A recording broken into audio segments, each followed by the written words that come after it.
Roll out the red carpet. Mr. Vince Gilligan is back, and what a return this is.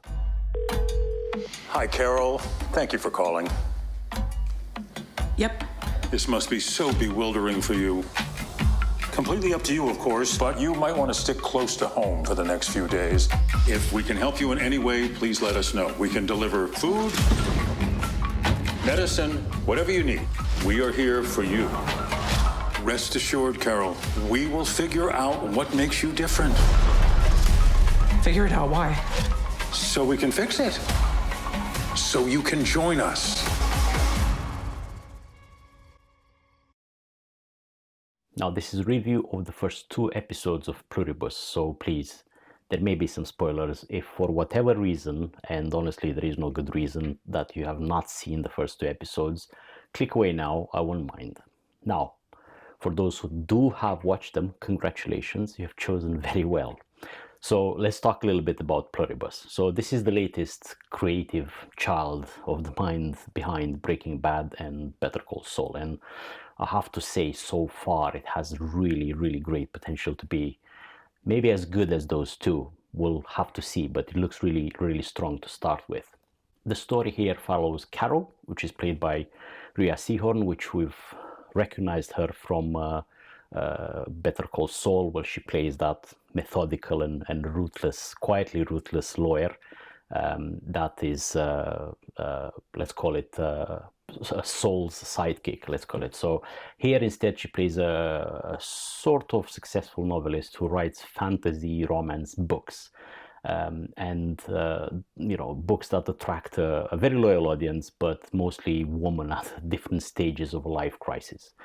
But off camera, we can see pretty early on that Carol really doesn't like what she writes, doesn't like, she calls her own books mindless crap. Now, you can see she's deeply unhappy with the situation she's in.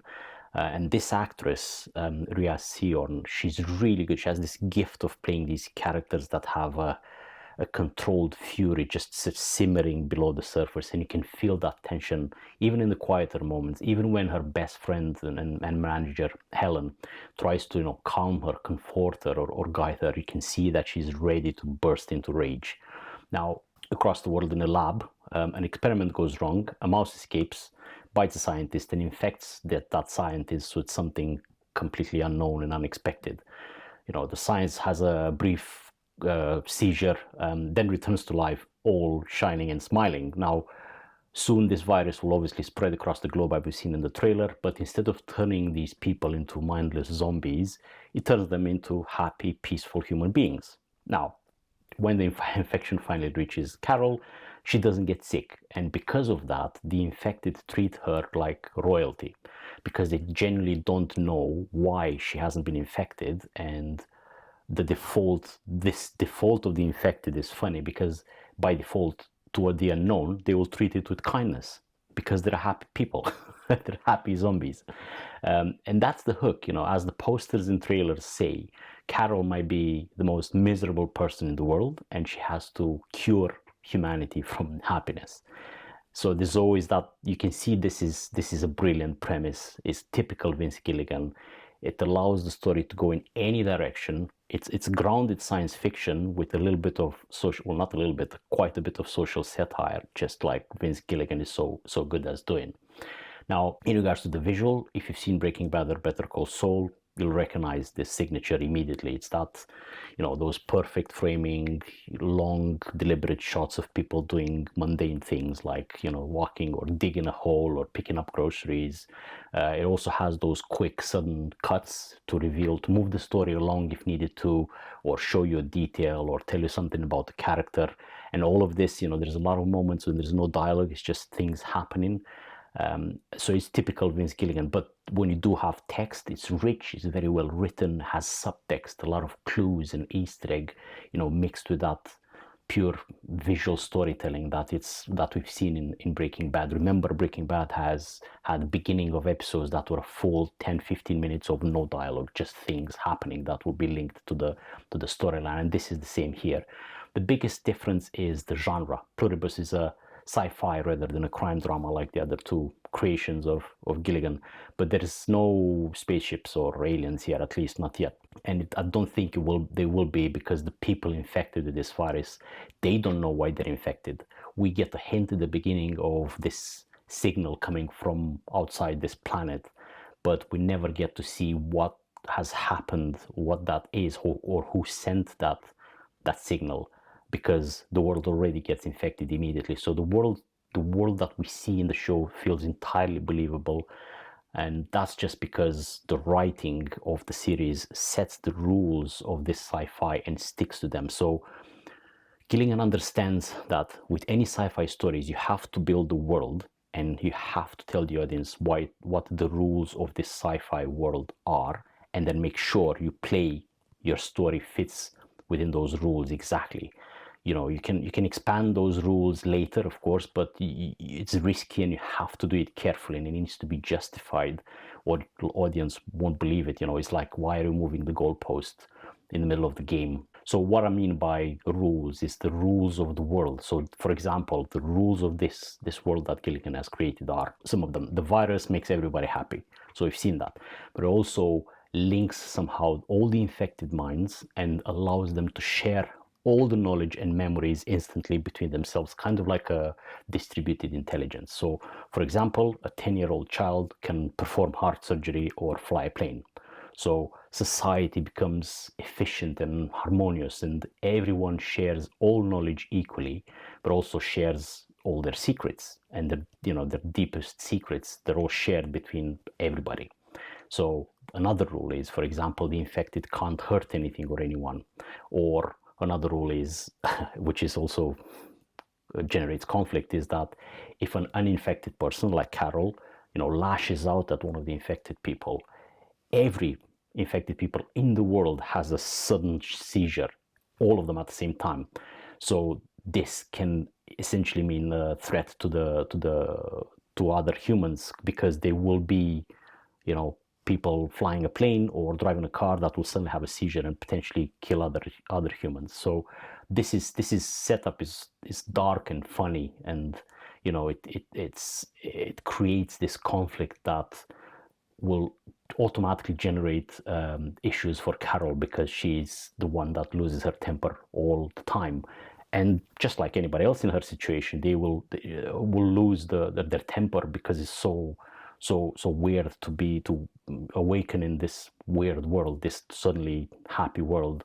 But the result of a temper, of an anger burst, can be catastrophic.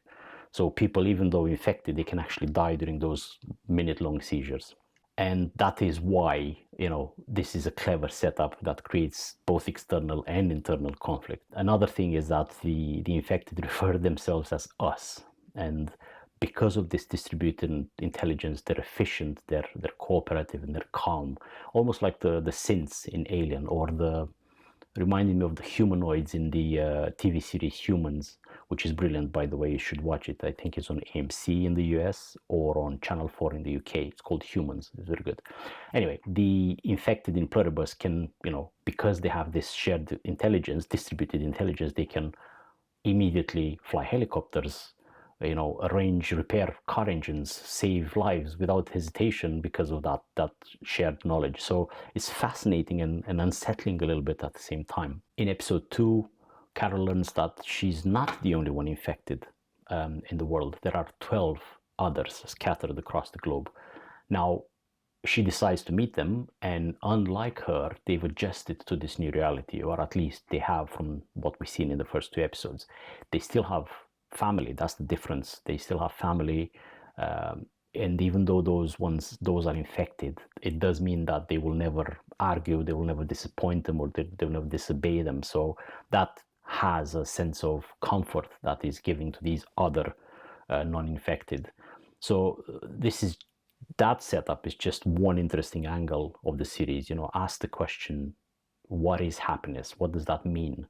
At the same time, what is humanity, and is this new infected way of living an evolution of humanity, because it seems to be much more efficient and better for everybody, but what if it proves this type of living? What if that proves to be much better than the current state? Or what will happen to Carol now that she's completely alone? Before the infection, she had her best friend and her, creativity, writing books to support her, but now both of those are gone, as well as the world as she knew it. Or what happens when the infected fix Carol? They estimate about 4 months until they understand why she and the other 12 didn't get infected. So what happens when they know what to do? In an earlier, creepier moment in the series, they say she will be able to join them, but what happens if she doesn't want to? How does she fight back? Or how does she, or would she be convinced to join them willingly without being turned over these 4 months? There's so many, that's why this series is so good.